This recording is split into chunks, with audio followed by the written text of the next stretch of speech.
രഘുപതി രാഘവ രാജാറാം പതീത പാവന സീതാറാം. ഇന്ന് ഗാന്ധി ജയന്തിയായിരുന്നു. ഒക്ടോബർ 2 ഗാന്ധിജിയുടെ ജന്മദിനമെന്ന പോലെ തന്നെ ഇന്ത്യയുടെ പ്രധാനമന്ത്രിയായിരുന്ന ലാൽ ബഹദൂർ ശാസ്ത്രിയുടെയും ജന്മദിനമാണ്. പെരുന്തലൈവർ എന്നറിയപ്പെട്ടിരുന്ന കോൺഗ്രസ് പ്രസിഡൻറ്റും ദീർഘകാലം മദ്രാസ് മുഖ്യമന്ത്രിയുമായിരുന്ന കാമരാജിൻ്റെ ചരമദിനവുമാണ്. അങ്ങനെ മറ്റ് പല സവിശേഷതകളും ഈ ദിവസത്തിനുണ്ട്. കാരണം ഈ 3 പേരും ഇന്നത്തെ ദിവസം വളരെ പ്രസക്തരാണ്. ഗാന്ധിജിയെ നമുക്കറിയാം. അദ്ദേഹം ഇന്ത്യയുടെ സ്വാതന്ത്ര്യത്തിന് വേണ്ടി പടപൊരുതുകയും ഇന്ത്യയുടെ പ്രധാനമന്ത്രിയോ പ്രസിഡൻറ്റോ ഒന്നും ആകാതെ, ഒരു പഞ്ചായത്ത് മെമ്പർ പോലും ആകാതെ ആ ഒരു മതഭ്രാന്തൻ്റെ വെടിയേറ്റ് മരിച്ച മാന്യദേഹമാണ്. അദ്ദേഹത്തിൻ്റെ നിസ്വാർത്ഥതയെക്കുറിച്ച് കൂടുതലായിട്ടൊന്നും പറയേണ്ട ആവശ്യമില്ല. രാഷ്ട്രപിതാവ് എന്ന ഒരു സ്ഥാനം മാത്രമാണ് അദ്ദേഹത്തിന് ആകെ പതിച്ച് കിട്ടിയത്. ഒരു ചെറിയ സ്ഥാനമല്ല എന്ന് നമ്മൾ അംഗീകരിക്കുമ്പോൾ തന്നെ. പിന്നെ ലാൽ ബഹദൂർ ശാസ്ത്രിയുടെ കാര്യം പറഞ്ഞാൽ അദ്ദേഹം ഇതുപോലെ നിസ്വനായ ഒരു മനുഷ്യനായിരുന്നു. പ്രധാനമന്ത്രിയായിട്ട് പോലും കാര്യമായിട്ട് ഒന്നും സമ്പാദിച്ചില്ല. മരിക്കുന്ന സമയത്ത് ഒരു സെക്കൻഡ് ഹാൻഡ് ഫിയറ്റ് കാർ മാത്രം അദ്ദേഹത്തിനുണ്ടായിരുന്നു. അതിൻ്റെ തന്നെ ഗഡുക്കൾ അടച്ചു തീർക്കാൻ ബാക്കിയുമായിരുന്നു. അതിനേക്കാളുപരി ഈ തമിഴ്നാട്ടിലൊരു സ്ഥലത്തൊരു റെയിൽവേ ഒരു തീവണ്ടി അപകടം ഉണ്ടായപ്പോൾ, അരിയനെല്ലൂർ എന്ന സ്ഥലത്ത് തീവണ്ടി അപകടം ഉണ്ടായപ്പോൾ അന്ന് റെയിൽവേ മന്ത്രിയായിരുന്ന ലാൽ ബഹദൂർ ശാസ്ത്രി ഇതിൻ്റെ ധാർമ്മിക ഉത്തരവാദിത്വം ഏറ്റെടുത്തുകൊണ്ട് രാജിവെച്ചു എന്നും ഒരു ചരിത്രമുണ്ട്. അപ്പോൾ അദ്ദേഹത്തിൻ്റെ നിസ്വാർത്ഥത പ്രത്യേകം പറയേണ്ടതില്ലല്ലോ.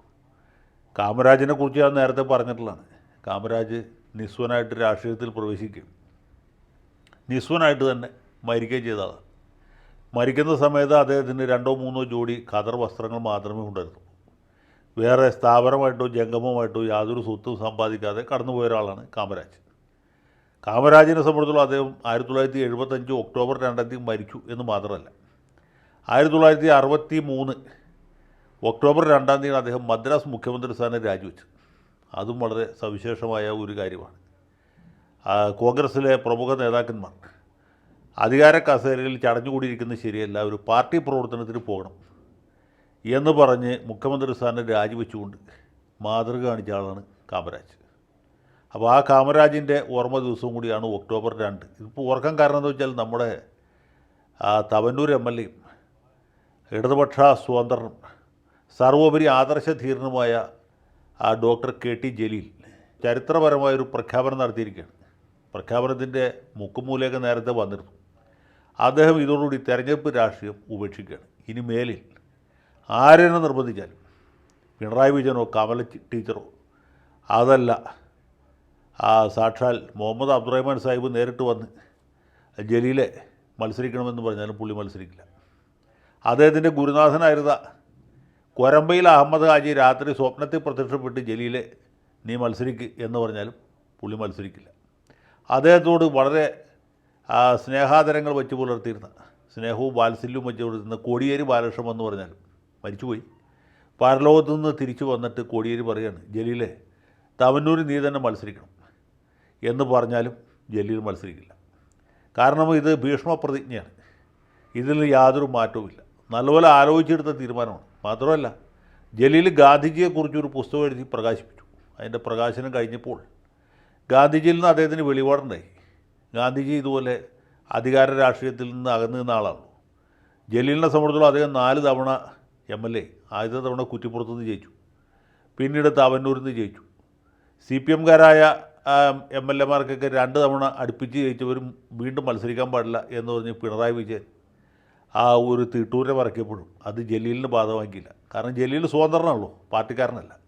അങ്ങനെ 4ാമതും മത്സരിക്കാൻ അദ്ദേഹത്തിന് അവസരം കിട്ടി. ഒരുപക്ഷെ മന്ത്രിയുമാകുമായിരുന്നു. പക്ഷേ ആ ജസ്റ്റിസ് സിറിയക് ജോസഫ് ഒരു കൊലച്ചതി ചെയ്ത് കളഞ്ഞു. ഈ ജലീൽ കേരളത്തിൽ മന്ത്രിയായിരിക്കാൻ യോഗ്യനല്ല എന്ന് പറഞ്ഞ അദ്ദേഹത്തെ കൊണ്ട് 1ാം പിണറായി സർക്കാരിൻ്റെ അവസാനത്തെ ഓവറിൽ ഇദ്ദേഹത്തെ ഔട്ടാക്കി. അങ്ങനെ പുള്ളിക്ക് ഇത്തവണ മന്ത്രിയാവാൻ പറ്റിയില്ല. അതിൻ്റെ ഒരു ഖിന്നത പുള്ളിക്കുണ്ടായിരുന്നു. ഏതായാലും അധികാര രാഷ്ട്രീയം ഉപേക്ഷിച്ച് ഇദ്ദേഹം ഗാന്ധിയൻ പാതയിൽ പിന്തുടരുകയാണ്. അതുകൊണ്ടാണ് സ്വർഗസ്ഥനായ ഗാന്ധി എന്ന പുസ്തകം എഴുതിയത്. അല്ലെങ്കിൽ സ്വർഗസ്ഥനായ ജിന്ന എന്ന പുസ്തകം എഴുതാമായിരുന്നു. അല്ലെങ്കിൽ സ്വർഗസ്ഥനായ വാര്യംകുന്നൻ എന്ന് എഴുതാമായിരുന്നു. അതല്ലെങ്കിൽ സ്വർഗസ്ഥനായ പട്ടേലെന്നോ സ്വർഗസ്ഥനായ രാജേന്ദ്ര പ്രസാദെന്നോ എഴുതാമായിരുന്നു. അതൊന്നും എഴുതിയില്ല. കാരണം എന്താ?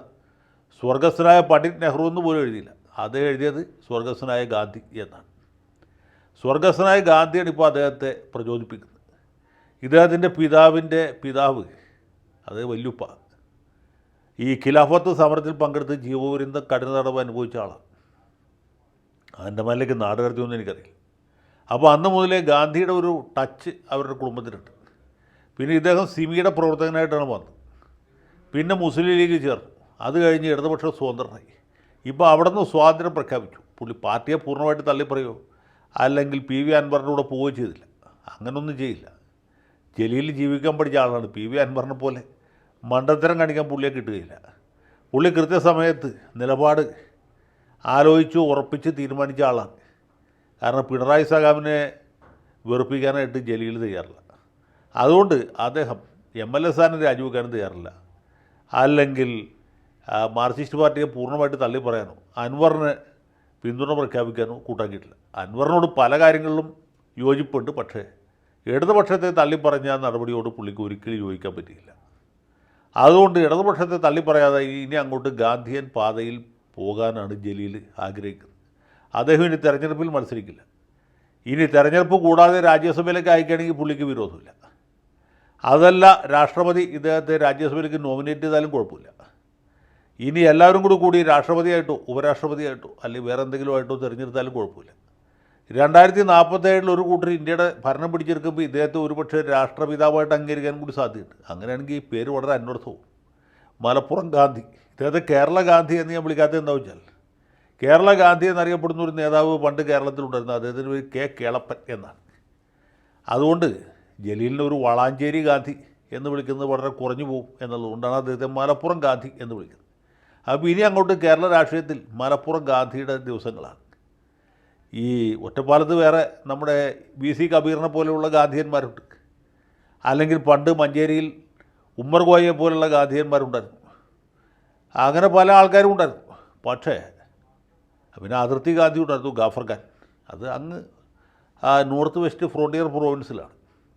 ഏതായാലും മലപ്പുറം ഗാന്ധിയുടെ തുടക്കം വളരെ ഗംഭീരമായി. സ്വർഗസ്ഥനായ ഗാന്ധിയെക്കുറിച്ചുള്ള പുസ്തകം, അതുകൂടാതെ ഗാന്ധി ജയന്തി ദിനത്തിൽ തന്നെ അധികാര രാഷ്ട്രീയത്തിലേക്ക് ഇനിയില്ല, ഇനി തെരഞ്ഞെടുപ്പിൽ മത്സരിക്കില്ല എന്ന് പ്രഖ്യാപിച്ച് വളാഞ്ചേരിയിലെ സാധാരണക്കാരായ ആളുകളെ ഞെട്ടിച്ചു. ആളുകൾ ആകമാനം ദുഃഖിതരാണ്. വളാഞ്ചേരിക്ക് ഇനി ആരുണ്ട് എന്ന് ആലോചിച്ചവർ വിലപിച്ചുകൊണ്ടിരിക്കുകയാണ്. പക്ഷേ ജലീലിൻ്റെ മനസ്സ് ഇതുകൊണ്ട് ഇളകിയില്ല. മലകൾ ഇളകി മാറാം, മഹാജനാനാം മനമിളക എന്നാണല്ലോ. അതുകൊണ്ട് അദ്ദേഹം അധികാര രാഷ്ട്രീയം ഉപേക്ഷിച്ചു. ഇനി അങ്ങോട്ട് ചർക്കയിൽ നൂല് നൂറ്റും. എന്താണ്, വസ്ത്രങ്ങൾ സ്വയം നെയ്ത് കൊടുത്ത് ജീവിക്കാനാണ് ഉദ്ദേശിച്ചിട്ടുള്ളത്. പിന്നെ ഗാന്ധിജിയെ പോലെ ഒറ്റമുണ്ട് കൊടുത്ത് ഷർട്ടിടാതെ നടക്കുമെന്ന് നമുക്കറിയില്ല. മിക്കവാറും അതിന് സാധ്യതയുണ്ട്. അങ്ങനെയാണെങ്കിൽ പിന്നെ തളം വയ്ക്കലടക്കമുള്ള മറ്റു നടപടികളിലേക്ക് ആളുകൾ കടക്കേണ്ടതായിട്ട് വരും. ഏതായാലും ജലീൽ ഗാന്ധിക്ക് എല്ലാ ഭാവുകങ്ങളും നേരുന്നു.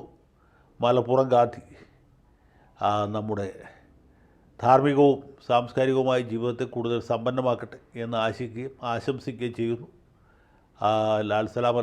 ജയ് ഹിന്ദ്.